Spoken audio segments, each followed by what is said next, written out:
They're from various.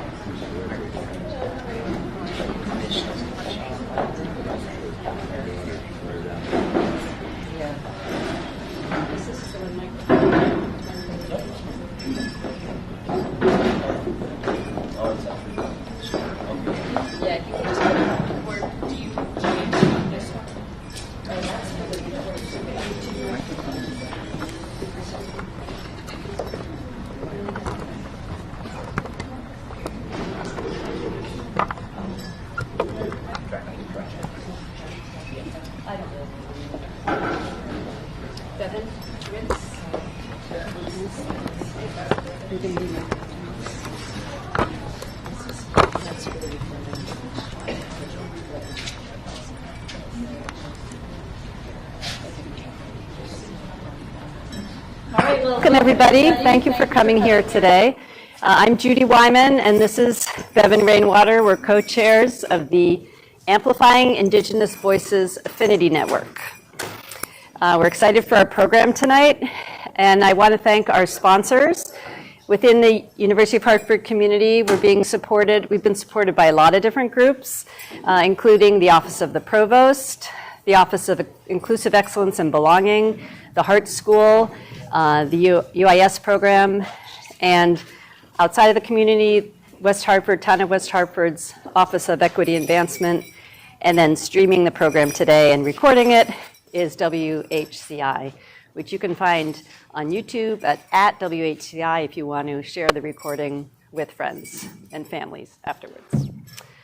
So Bevan's going to read the land acknowledgement, and then we'll have some remarks from our president, and then we'll get started with the program.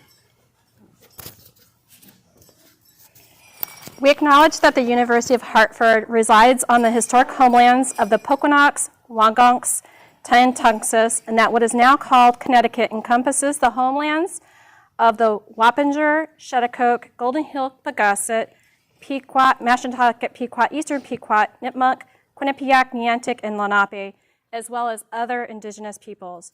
We honor, respect, and appreciate the relationship that exists among these communities, nations, lands, and waterways, and aspire to uphold our responsibilities according to their example of stewardship. Thank you. And now I'd like to introduce our president, President Ward, who's going to make some remarks. Just put this on. There we go.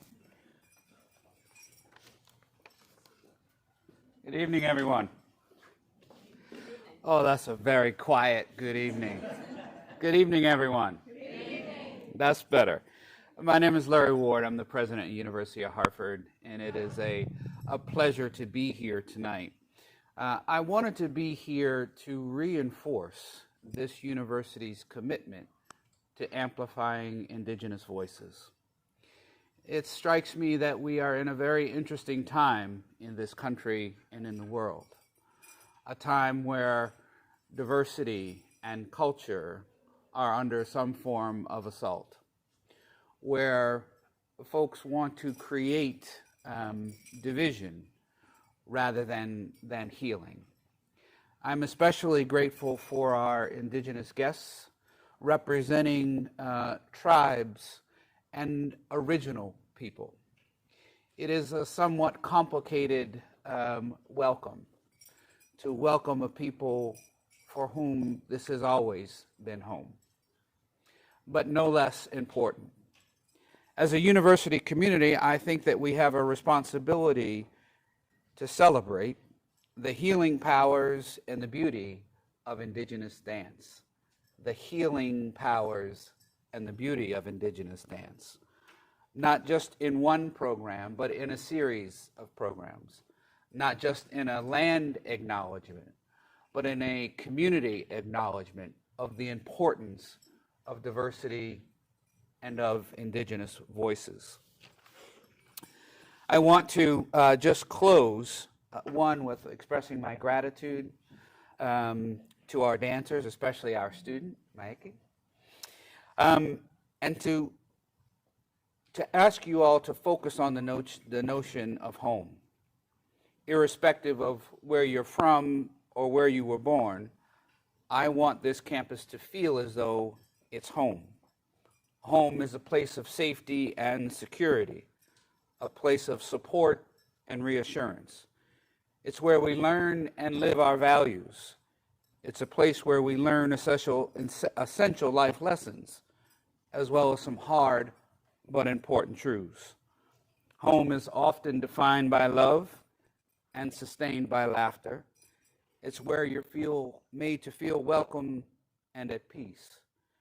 But the University of Hartford won't be home just because we want it to be home. For UHart to feel like home, it has to be more than a place where you go to school or go to work, more than a place where you lay your head at night and get up and go to work the next morning. For this college campus and this community to feel like a place like home, it requires effort and a collective commitment to ourselves and each other. We can't be last in line to make someone else feel at home. We can't be last in line to be open and inclusive.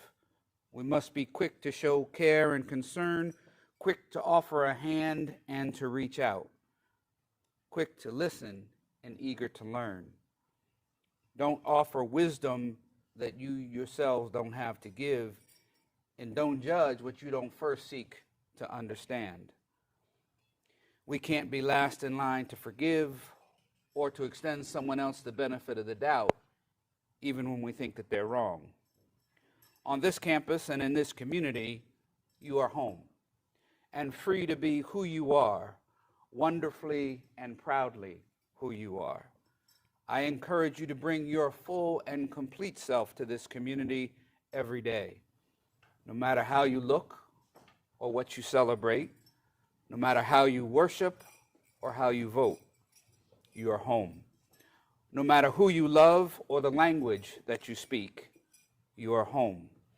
Whether you're the first in your family to go to college or the latest in a long legacy, you're home. If you are a big dreamer or a daydreamer, you're home. Share your culture, your history, your identity, your religion, and your traditions, and your voice with this community, and I promise you, we will all be better off for it. And so to each of you, and especially to our guests and our dancers, welcome home. Thank you.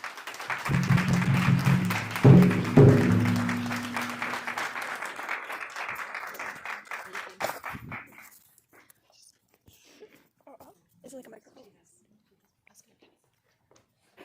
Hello, good morning slash evening to the University of Hartford students and staff. I'm really happy to be here today. My name is Maiki Niska Dorothy Plainville. I'm a second year here at the University of Hartford. I'm gonna be pursuing a major in painting and illustration. My tribes are Lumbee, Halawasaponi, and Crow. I've been dancing since I could walk for a very long time. And my cultural heritage has been a constant presence throughout my life. It's always been, around the corner, just like everywhere. Today we'll be presenting intertribal powwow dances. So if you've gone to like any type of powwow, it's like the type of dances that would be performed there, and for like competitions or just for fun. And I hope that you enjoy our educational program for today. And it is my pleasure to introduce the Native Nations Dance Troupe.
two microphones is a little bit challenging. Yes, thank you. Thank you for that.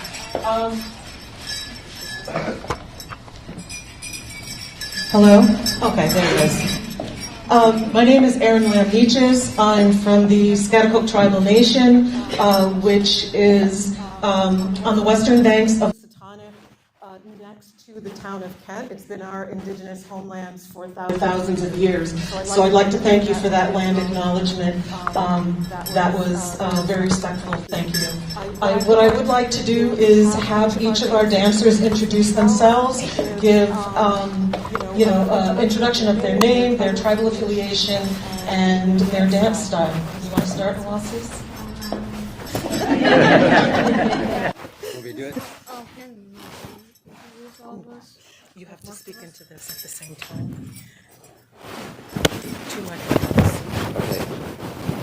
Wikisak, Natasawis, Awasus, Zamora. This is my son, our youngest one out of 5. So he dances Northern traditional. This dance style comes from the dance styles of the Montana area. It's a warrior's dance. It's one of the oldest dances that there is. It represents a warrior going out into battle. And in his story, you can see he's either fighting an enemy or he's tracking down an animal for hunt, things like that. Yeah, this is somebody right here. But yeah, so that's what he has beadwork. All of his beadwork was done by his mother. That's my wife over there in the corner right there. She did most of all of our stuff here. My daughters are down the way, so they'll introduce themselves. But yeah, he'll show you the Northern traditional dance style. One of the oldest dance styles that there is besides the grass dance style, and my nephew will explain that. But from there, we'll go to myself. Again, Wigisak in our language, in the Pequot language, means good day or you are in the light. So good morning, good day, that's what that word represents. My name is Albert Zamora. I come from the Mashantucket Pequot tribe and also Mohawk Turtle Clan. What I dance is one of the oldest dance styles that come from our region here on the East Coast dance. It's called the Eastern War Dance or the Men's War Dance. A long time ago, back in the day, before we would go to battle, the warriors would go out and they would do this dance, and there was a long pole or a tree that they would paint red, and that was the blood of our enemies. So before we would go to battle, we would do these certain type of dances, strike that pole or strike the tree wherever we were at, and this would help us go into battle to defeat our enemy. Hello, my name is Jason Lamb. I'm from the Schaghticoke Indian tribe, and I'm 35 years old. I'll be performing the grass dance for you today, which originates from the Plains area. I'm Mikey Playbull. I'm performing the fancy shawl dance, and I'm Lumbee Halawasaponi and Crow. Nobody want me to do it?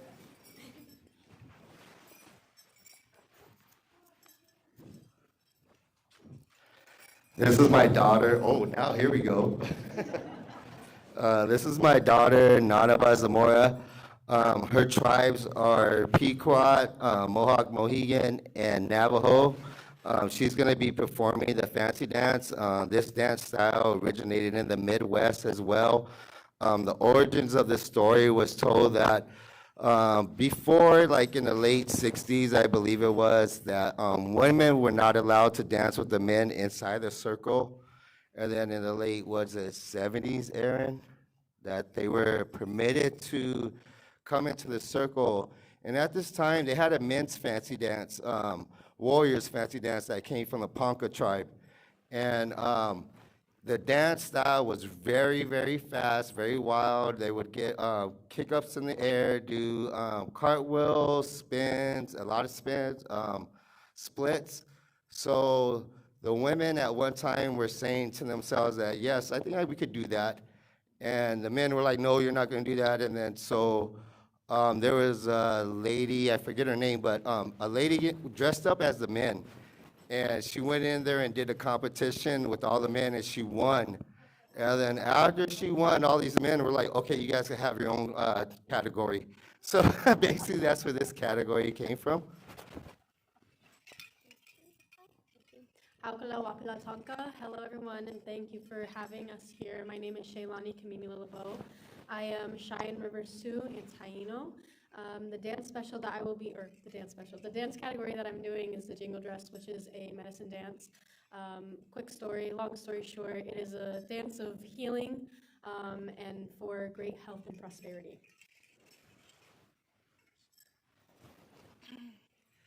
Hello everyone, my name is Sparrow Plainbull. I'm Lumbee and Halawasaponi. My tribes are from the state of North Carolina. I reside here in Connecticut. I'll be dancing Women's Southern Traditional, one of the oldest forms of dances that we have for women. My dance came from the Southern Plains area. It's a slow, graceful style of dance. During the heartbeats, you'll see me bow my head in honoring the Mother Earth. My daughter is Maiki Plainbull. She's dancing Women's Fancy. She's, as she said, her second year of art student here at the University of Hartford, majoring in painting and illustration. She has a painting that's right behind us, the latest painting that she's done representing her culture. She's very active in her culture. A lot of us raise our kids as very active in our culture at a very young age. So I'm very happy to be here today and share our dances with you. Thank you.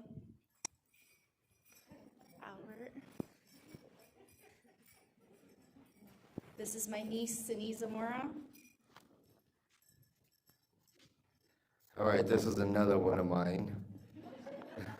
This is Sini Zamora. As you know, that her dance style is almost the same as Sparrow's dance style with gracefulness and beautiness. That's where they were taught how to dance this style. You'll see her dancing really slow. This is a northern traditional. This comes from the upper state, like upper plains area as well. So you'll see the two different types of dance styles. You'll see the southern dance styles, what comes down from the southern plains, which is in Oklahoma and that area around there. Then you'll see the northern dance style, which is almost a little bit similar, but you could see the different styles when you watch them. Good? Awesome, thank you. Again, my name is Erin Lamb-Neeches. I'm from Schaghticoke Tribal Nation. So I just wanted to note that what we're sharing here with you today is not for entertainment. This is sharing part of our culture, our history, and our stories, and we're very honored that you've invited us here to share this with you. I'd like to introduce my daughter who came to join and co-MC with me. Her name is Winianatsu Lamb Kaysen, and I'm going to brag a little bit. My daughter is the first Indigenous teacher to win the 2025 Gilder Lehrman National History Teacher of the Year. So Winianatsu.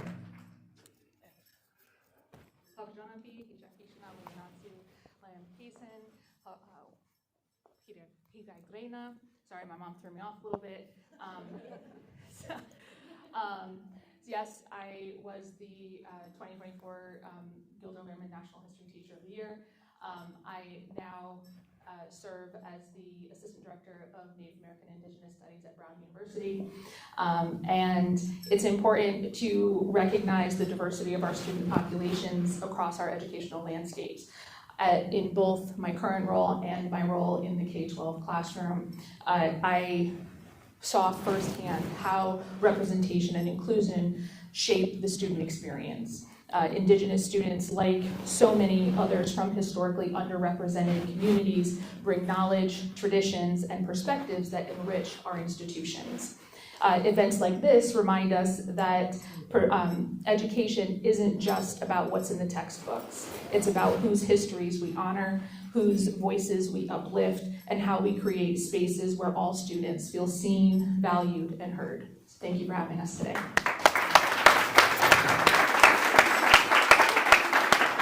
I also would like to introduce our singer for today.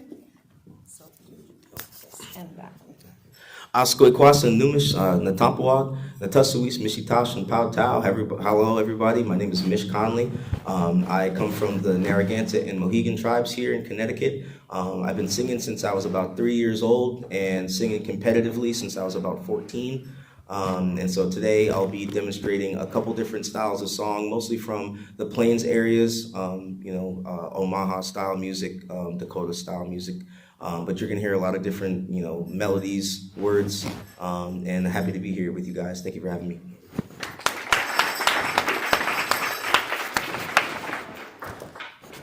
Okay, so I'm just looking at our time. So, Albert, do you up first? Yeah. Should we have Awasus dance with you? Do you want to dance with your dad? No? He's a superstar. He wants to dance.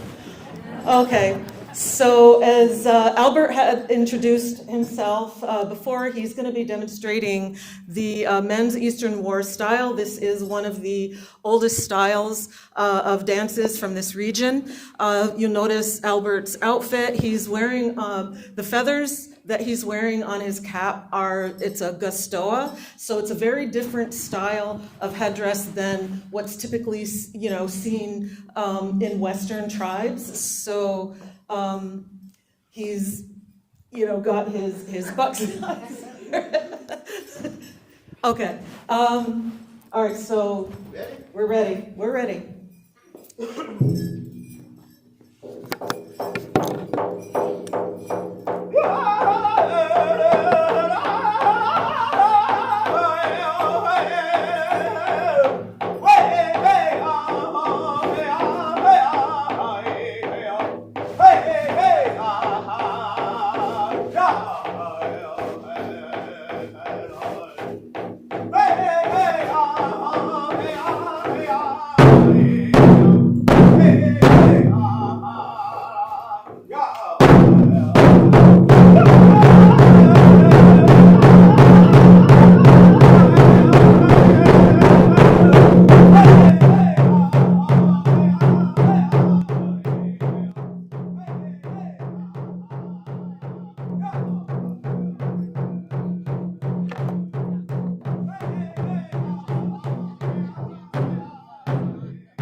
All right, so next up is Awasus. He's already been introduced, so he is the men's northern traditional style. The headdress that he has on is a bit different from his father. This is what's called a roach, made from deer hair and porcupine quills. So he is going to be demonstrating the men's northern traditional style.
say about our children being introduced to the dance arena that we never force our children to come into the arena and dance. My children have danced, my grandchildren have danced, and this is something that carries on our traditions and including our children, bringing them to these social events and powwows, these community events. It just helps to continue our traditions and our history. And with that, I'd like to introduce my nephew, Jason Lamb. He's going to be demonstrating the men's grass dance style. Now, he mentioned this is a plain style of dance that started, and there's many different stories, but it started where going to an area where the community was going to gather, the tall grasses would be laid down, and this is what you'll see in his outfit with the grasses that, or the fringe on his outfit represent those grasses. You'll see in his movements that it's very equaled on one side, he'll do on the other side, and it's to press those grasses down for those community events. When they were done, and they would leave, those grasses would come back up and leave the area as they had found it. So with that, grass dance.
My niece, Shalani LeBeau, is going to be demonstrating women's jingle dress style. She mentioned that this is a medicine dance. There's some different variations of the story of how this dance and this dress came into being, but very quickly it started where a young woman in her community was very ill, and one of her relatives had this dream about creating this dress and how that dress would be worn and the dance that was to be done when wearing that dress. And that song and those dances were done, and each time that they passed the young woman who was ill, she got better until she was able to get up and dance with them. So this is a healing dance, it's a medicine dance to help bring that healing to individuals and to the community. So.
Okay. Sparrow.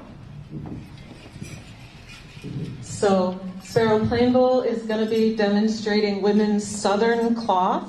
And as she mentioned, during the honor beats, she will bow towards the earth. And you'll see the difference between my niece, Sini, that her northern traditional style is a little bit different, and I'll explain that. But Sparrow, 2 push-ups, right? 2 push-ups.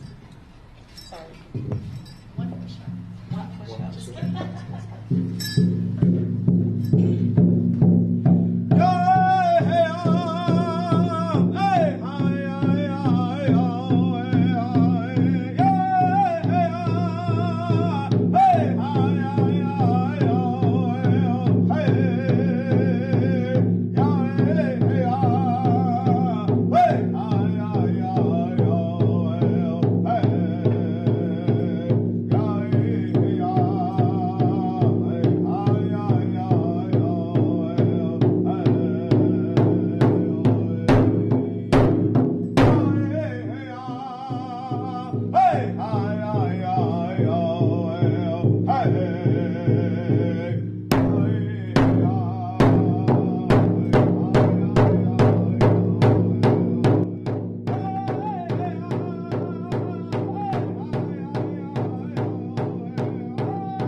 So Sini is going to be demonstrating the women's northern cloth style, and you'll hear the difference in the song that Mish shared with us, in that it's not as low, and Mish, you can explain it a little bit better, I know, but it's not as low, it's a little higher pitch, and during the honor beat, Sini is not going to be bowing towards the earth, which is indicative of the southern style. So Sini, you ready?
And last but not least, our women's fancy shawl, demonstrated by Maiki and Nanaba. So Albert had mentioned that this came about in the early 70s when men's fancy feather dance was a very exuberant athletic style that kind of, I believe, came out of the Wild Bill shows where, you know, those war dances were slower. People wanted to see something faster and more athletic, and so the men's fancy dance style came about.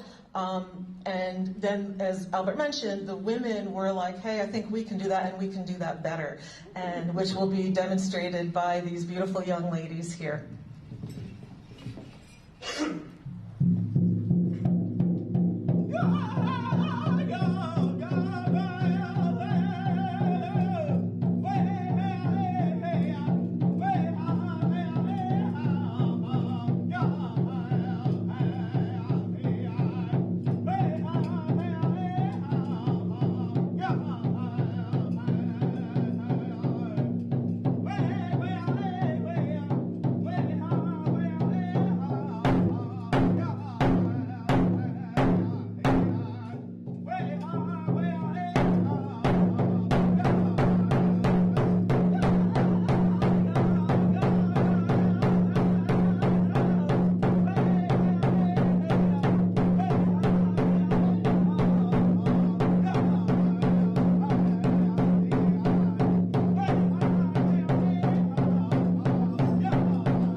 So one of the things I'd like to say about that dance style that you just saw, the colors that you see in some of these outfits are bright, and there's some glitter and sparkles.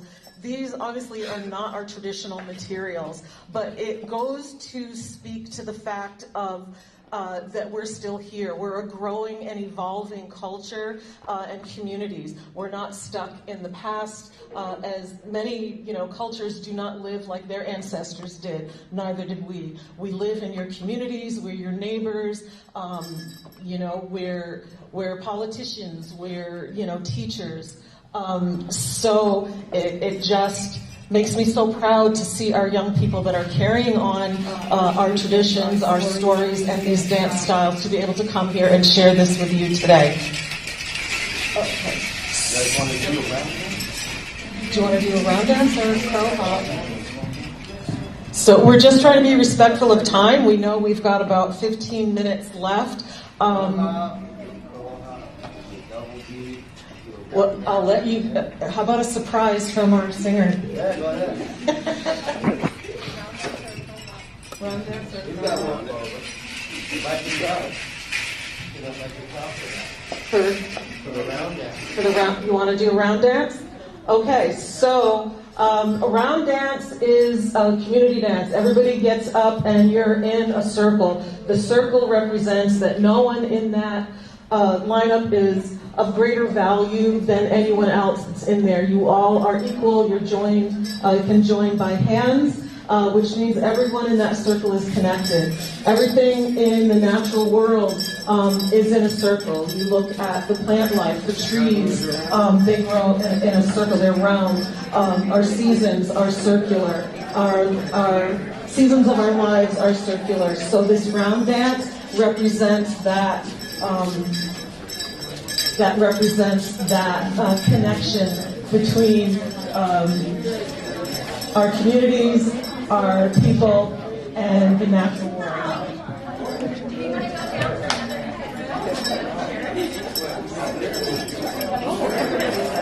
I'm sorry. Do you want to go to the circle?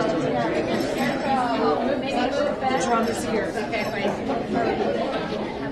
I can move backwards.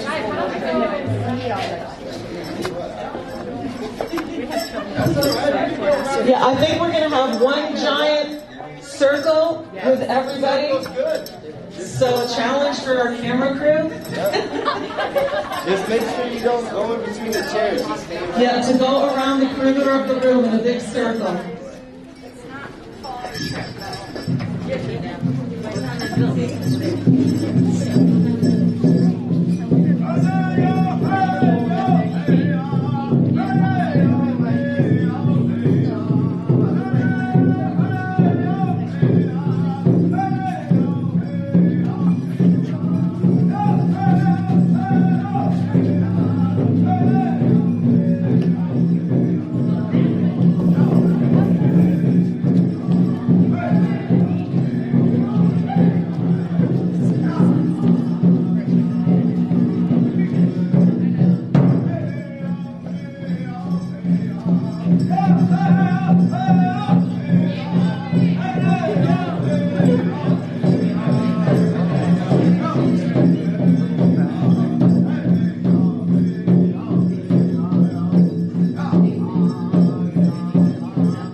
All right, I just gotta say, we've been doing this together for a long time. Our families that, even though that we're not blood related, our families in any way, we call each other uncles or nephews or nieces. It's because we're always around each other and we take care of each other. But out of all the performances that we have done over the years, I would say that was the biggest round dance that I ever seen. Thank you guys so much. It means so much to us. Yes, yes. It is very hard when we go do performances and we try to tell people to come out and dance with us, and they're all like, just like, ooh, shy. So I just wanted to give my thanks to you guys. What are you guys doing next? So Winnie's going to introduce Shay for smoke. Yep.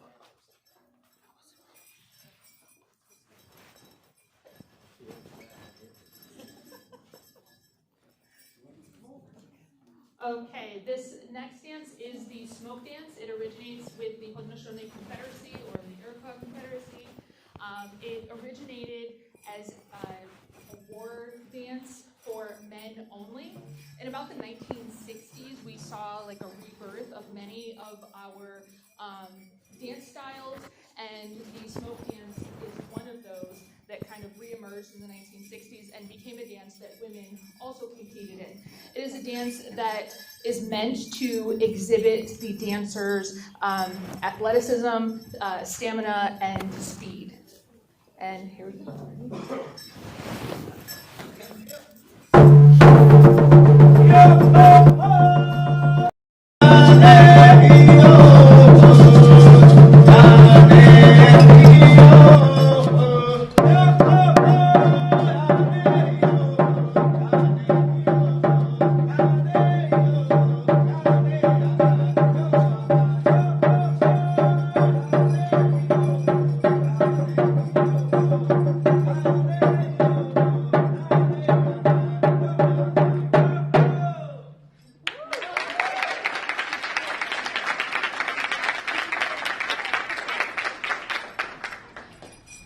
Okay, just doing a time check here. I think we've got time for, did you want to do one more dance? Crow hop. Okay, so this is going to be a group dance with calling all of our dancers out for Crow Hop dance style.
Dance styles wasn't always the case.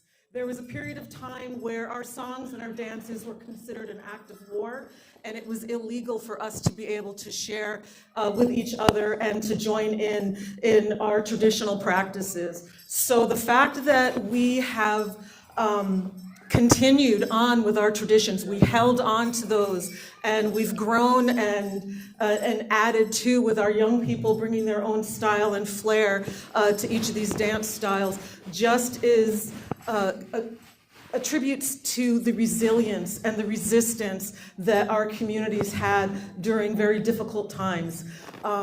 So thank you for this opportunity, and I think we're just about out of time. Okay, so we've got 7 minutes for questions. If anybody has a question that they'd like to ask any of us up here.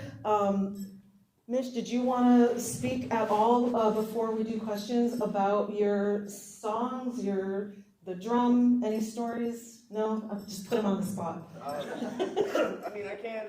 So this drum here that I'm using, it's a plain style drum. It was made by my buddy. His name is Vito Buckanaga. He's from Michigan. He's an Ojib guy from Michigan. I had him make this drum for me. And then the smaller drum that I use for the smoke dance song was given to me by my father. So a lot of the songs that you've heard were either songs that my father and my uncles used to sing back in the day, or new songs that me and a couple of my friends have made for our own group. And so a lot of the songs that I sung today, you'll most likely hear if you come to a powwow. And, you know, they all have different meanings. They all have different words, all different languages, all different melodies. And they'll all invoke the spirit in different ways. You know, whether it's the rhythm of the drum, or sometimes you'll catch a piece of the melody that makes you go, ooh, you know, that's nice. You know, I like that song. And so a lot of the songs that I sang today, you know, come from family, and so we try to stick to that, or at least I do anyway. All right. Thank you, Mish. One thing that I would like to say that I've heard from people who don't have an understanding of our songs and the drum, they might refer to it as chanting. It is not chanting. Chanting is hell no, we won't go. These are singing, they're vocables. So that's just something I wanted to point out. Okay, so anybody have questions for any of our dancers? Yes, ma'am. Did you? I was just wondering how transferable the different languages amongst the various tribes are. Is it sort of a same?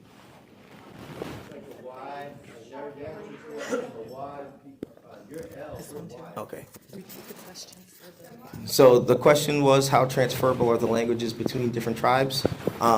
It depends on where you are regionally. For the Algonquian tribes in this area, most of the languages are pretty similar, if not the same, aside from like a few linguistical nuances. But the same is for like the Dakota people. It gets a little tricky when you start getting into Ojibwe, and you go down to the down south languages. You have Tuscarora and Shira and Kashata language. All these they're harder to speak than they are to sing in. But if you sing in these languages long enough, you get to pick up on some of the words and understand what some of them mean, and what the songs mean. And then, you can figure out which songs are and are not appropriate to sing for what dance. But the more you immerse yourself in it, the easier it is to understand and to kind of, cross-reference amongst different languages. And the more I've traveled and spoken to different people, I've been able to find similarities in, my own language and other people's language. Some languages, even, along the coast, the top of the coast and the middle of the coast, some of the words are the same. So it just depends on where you go and who you talk to. Did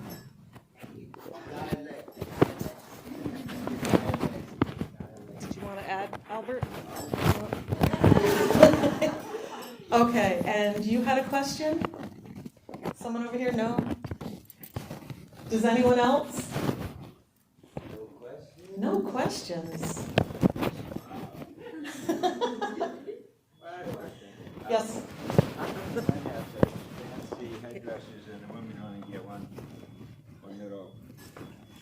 Okay, so the question is the difference of the headdresses between the men and the women. Albert?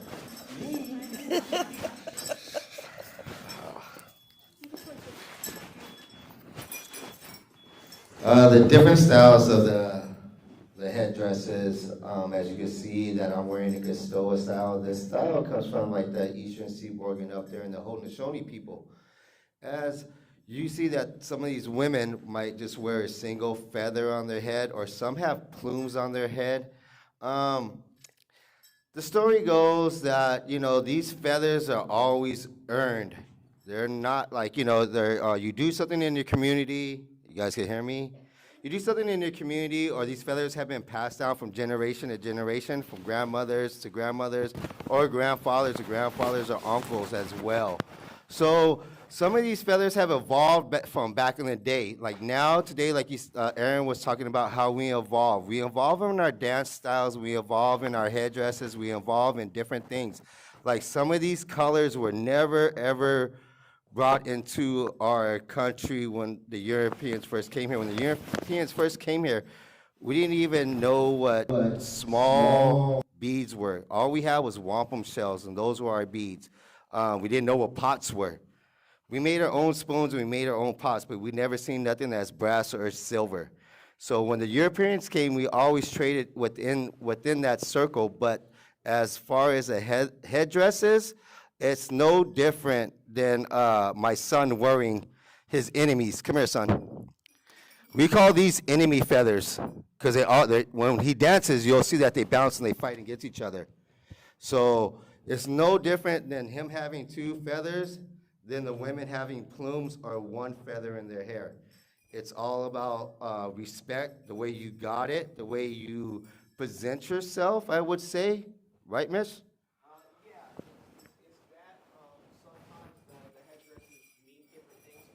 Yes. My uncle here, he's wearing a Gastoa, and depending on what band of people you're from up in the Haudenosaunee areas, will determine how many feathers you have on top of your head. And your clan as well, your clan. Yep. Yeah, so go ahead, Miss, if you want to jump in on anything that I'm missing, go ahead. All right. So I nailed it. Any other questions? Yes.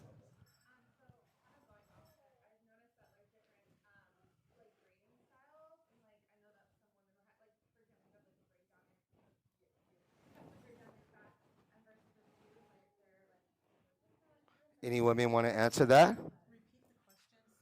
She was asking if the women, their different hairstyles. Some women have two braids in their hair, and some women just wear single braids. So I will let a woman answer that question. I'm trying to practice speaking a lot. Can you guys hear me? Yes. So She has 2 braids down her back. That's a preference of her own, how she wants to do her hairstyle. What's common is 2 braids. Sometimes we'll wear 1 braid off to the side, but I just wanted to mention what I'm wearing on my hair. I have otters. My inky as well have otters. One of the things that we do, a lot of the things that we wear that are in nature are animal parts. That's our way of honoring that particular animal. That's how we show respect and honor. So I have otters on my hair, and I have plumes in my hair as well, and that's a way for me to show my respect and honor to that particular bird or animal. I don't know if Shay wants to add a few bits and pieces. So growing up, I was taught our hair is sacred. So we have my little cousin right here. He also has a braid. Our braid is a connection to Mother Earth and our Creator. So, and the braid, because it's made of 3 strands, like most people who go to church, it's the Father, Son, and the Holy Spirit. It's the same thing for each strand of the braid. So I hope that answered your question. Anything else?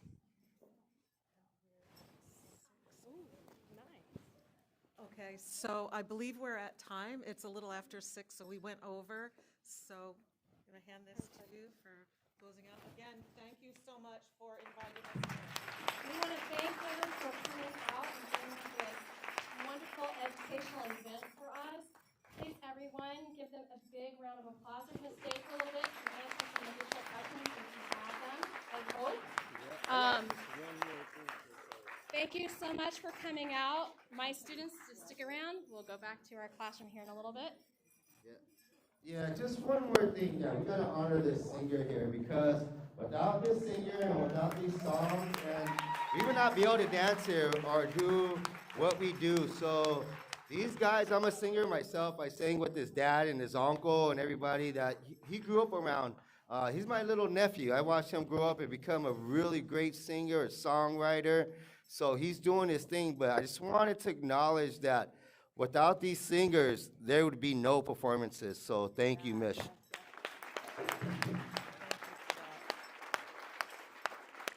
Thank you, everyone, and safe travels.